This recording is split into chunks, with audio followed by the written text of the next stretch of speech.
अस्सलामुअलैकुम। मां सईद सारंग अवां सभिनी खे सिंधी लर्निंग ज़ोन जे प्लेटफॉर्म ते भले कार चवां थो। डियर स्टूडेंट्स, अॼु असां class first year English new syllabus मां यूनिट 9 चूज़िंग करियर सिंधी तर्जुमे सां गॾु पढ़ंदासीं। शुरू करण खां पहिरियां हिकु निमाणी गुज़ारिश त जेकॾहिं अव्हां हिन चैनल खे सब्सक्राइब नाहे कयो त हींअर ई सब्सक्राइब करे वठो।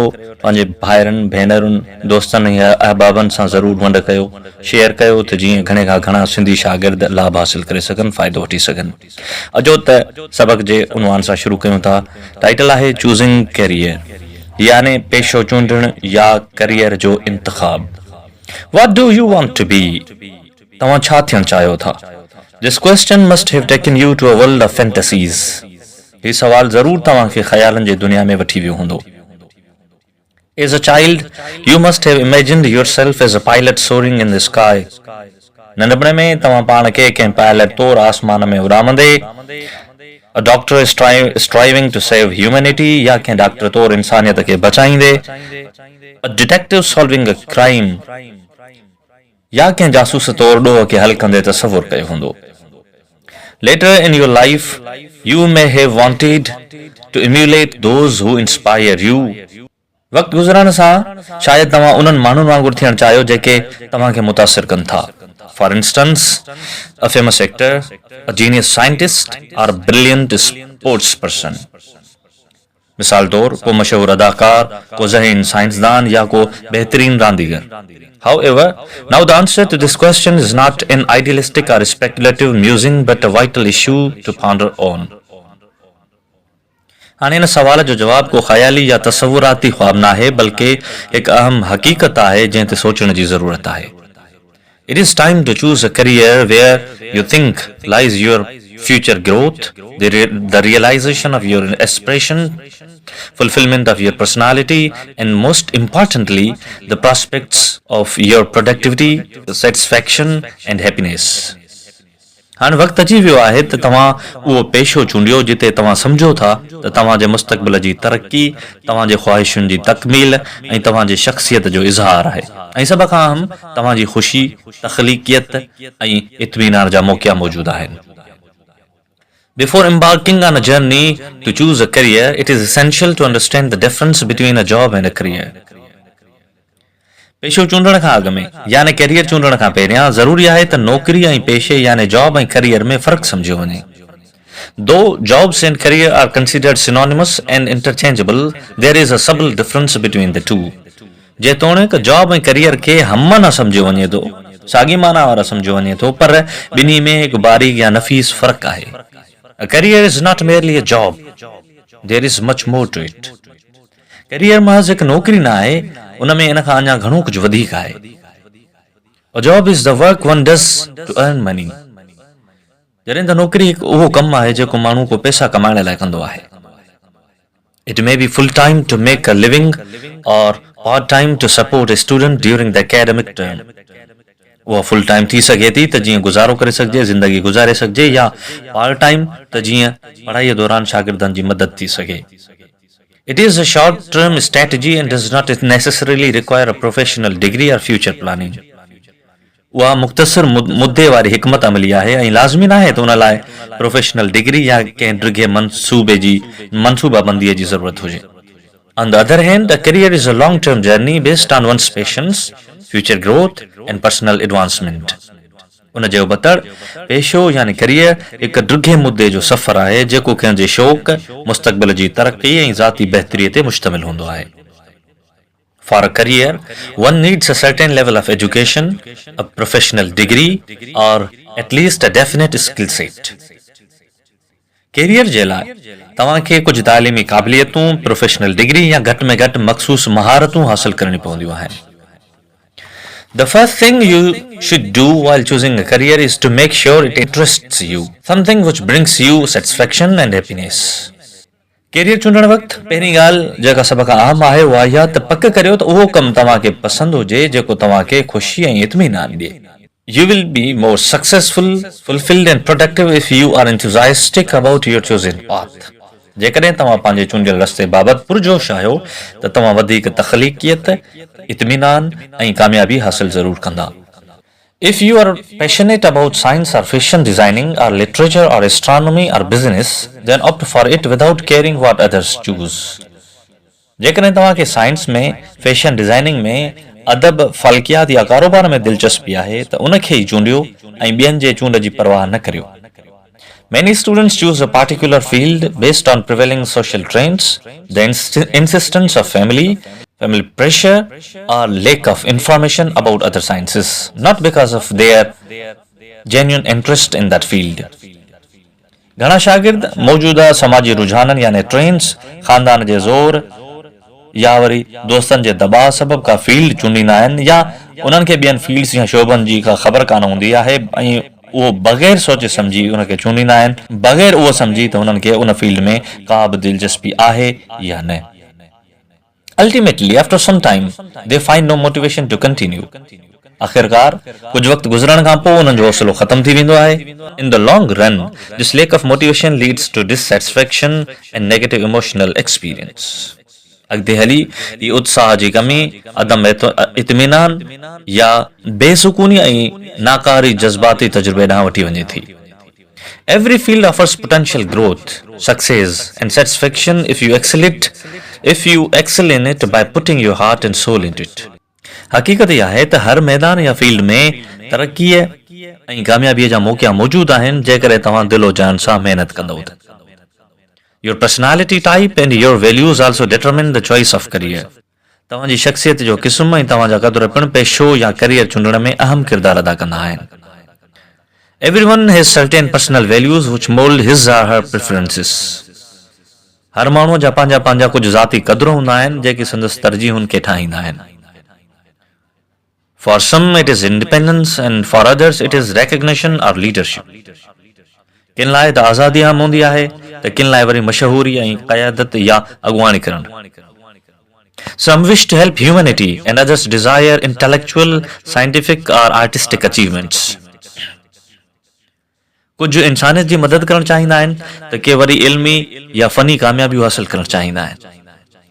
Career decision should correspond and complement your values, suiting and matching your personality type. तव्हांजो पेशो तव्हांजे इक़्तिदार, वैल्यूज़ ऐं शख़्सियत सां मुताबिक़त रखंदड़ हुअणु ज़रूरी आहे.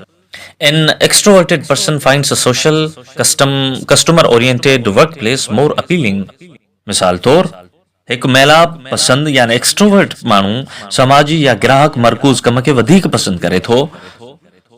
In contrast, an introverted person may be more at ease in a career that requires less social interaction and more independent analytical tasks.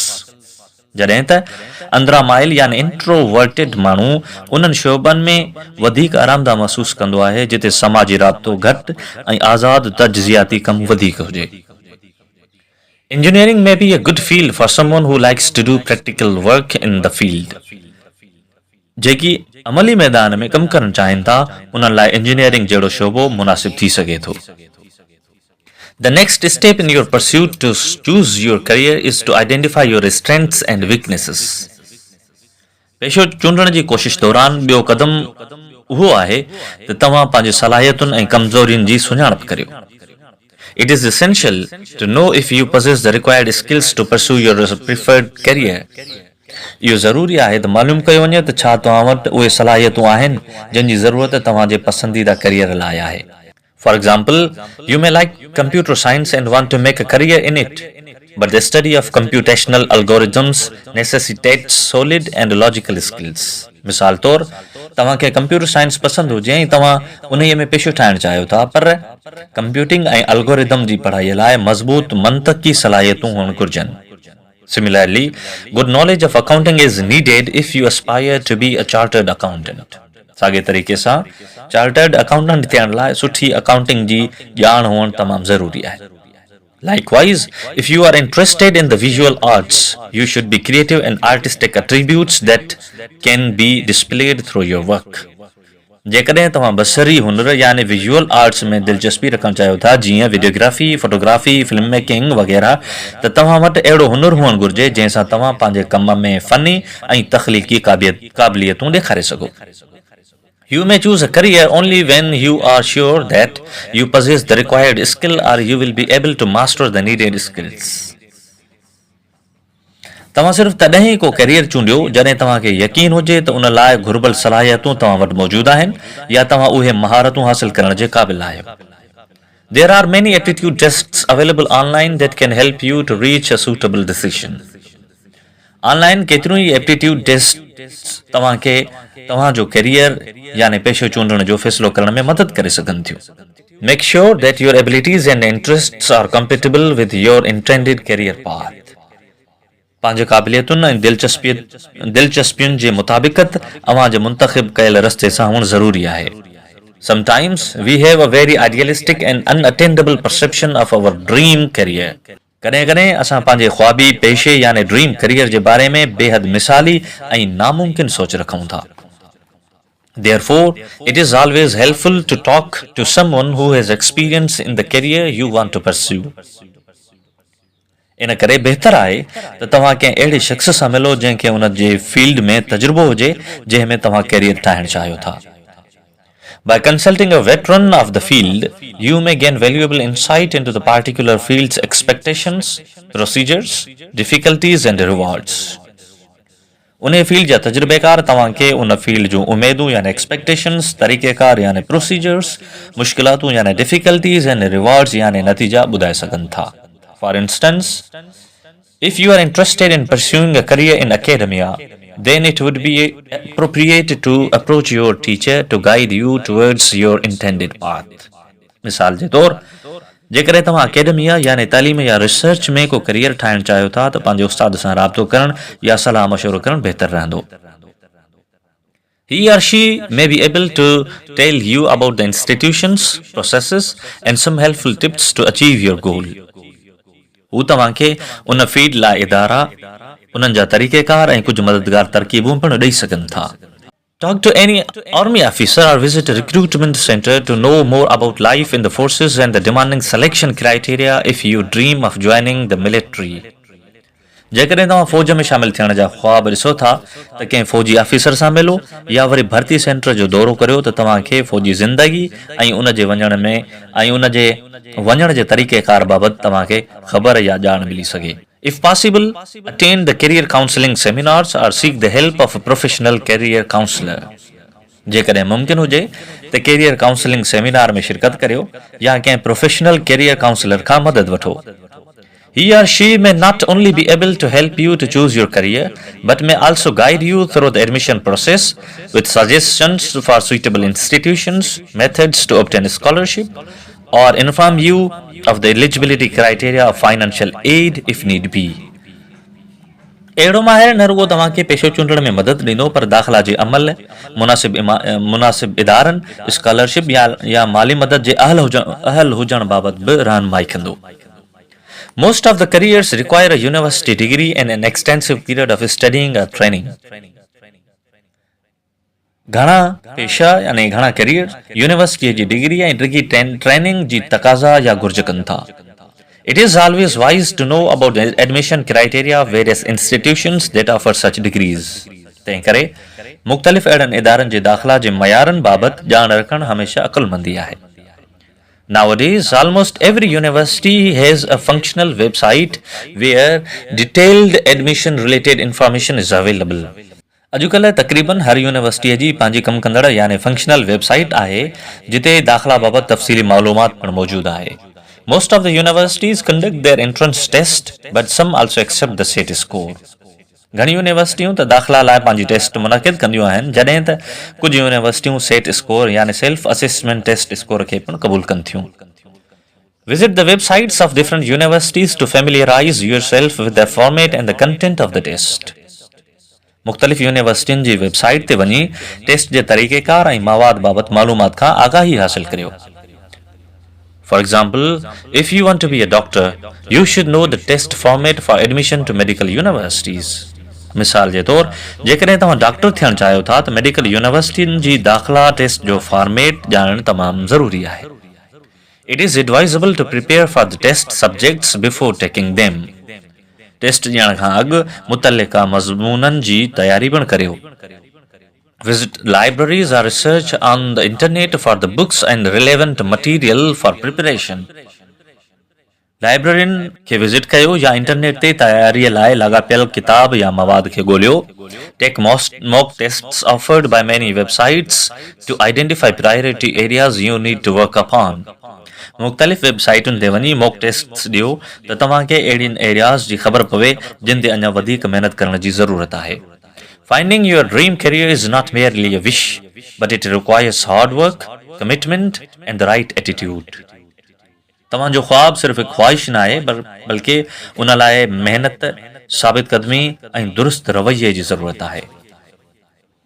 However, sometimes despite our generous efforts, we are unable to achieve our goals. कॾहिं कॾहिं असां पंहिंजे मुख़लिस कोशिशुनि जे बावजूद बि असां पंहिंजा मक़सद हासिल नाहियूं करे सघंदा. It is also necessary to remain realistic about other potential opportunities and have a backup plan. तंहिं करे ज़रूरी आहे त ॿियनि मुतबादिल मौक़नि बाबति हक़ीक़त पसंदि रहिजे ऐं हिकु बैकअप प्लान तयारु रखिजे. This does not mean giving up on your dreams. इन जो मतिलबु इहो हरगिज़ न आहे त ख़्वाबनि तां हथ खणी छॾिजनि. Instead, it simply means to have a serious retrospection and, if required, redesign your goals. बल्कि इन जो मतिलबु इहो आहे त संजीदा तौर ते पंहिंजी हिकमत अमलीअ जो जाइज़ो वठिजे ऐं जेकॾहिं ज़रूरी हुजे त मक़सदनि खे ॿीहर तरतीब ॾिजे. It also means reviewing your strategy and making an effort with a new vigor, more experienced, and first-hand insight. इन जो मक़सदु इहो पिणु आहे त पंहिंजी हिकमत अमलीअ ते नज़रसानी करणु ऐं नई तवानाई, जोश जज़्बे ऐं वधीक तजुर्बे सां वरी कोशिश करणु घुरिजे. Life is a sea of opportunities. Explore these opportunities until you find the one that suits you. ज़िंदगी मौक़नि जो समुंड आहे. उन्हनि मौक़नि जी तलाश जारी रखो जेसीं ताईं तव्हांखे उहो मौक़ो न मिली वञे जेको तव्हां लाइ मुनासिब हुजे. Every individual has an untapped and undiscovered talent. Each one of you has the potential to grow. हर फ़र्द में अणॼातल ऐं अणसुञातल सलाहियतूं मौजूदु आहिनि. Each one of you has the potential to grow. हर हिक में अॻिते वधण जी क़ाबिलियत पिणु मौजूदु आहे. You only have to identify the field or career where you can successfully optimize your true potential. तव्हांखे सिर्फ़ उहो शोबो या पेशो सुञाणण जी ज़रूरत आहे जिते तव्हां पंहिंजे असुल सलाहियतुनि खे बहितरीन नमूने इस्तेमालु करे सघो. Not everyone is destined for the same career or the same path. सभु माण्हू हिकु जहिड़ा न आहिनि ऐं सभिनी लाइ साॻियो पेशो या साॻिया रस्ता मुक़ररु न आहिनि. There are roads less traveled by, 1000 different paths to choose from. काफ़ी घटि हलंदड़ रस्ता बि मौजूदु आहिनि जिन ते केरु सफ़र कोन थो करे ऐं हज़ारे मुख़्तलिफ़ राहूं पिणु मौजूदु आहिनि जिन मां तव्हां पंहिंजी राह चूंडे सघो था. Have faith in yourself. Have a clear vision of your future. Put yourself through an honest assessment and strive with the help of an unwavering dedication towards your work. पाण ते एतमाद रखो, पंहिंजे मुस्तक़बिल जो वाज़िह तसवुर ठाहियो, पंहिंजो ईमानदारी सां जाइज़ो वठो ऐं साबित क़दम रही महिनत करियो. If you have all these things, then the world is yours to seize, and all the people are waiting for you to shine. जेकॾहिं तव्हां में इहे सभु ॻाल्हियूं आहिनि त पोइ सम्झो दुनिया तव्हांजी आहे ऐं सभु माण्हू तव्हांजे चमकण जो इंतज़ारु करे रहिया आहिनि. सॼी दुनिया तव्हांजे उभरण ऐं तव्हांजे कामयाबु थियण जे इंतज़ार में आहे. Thank you so very much.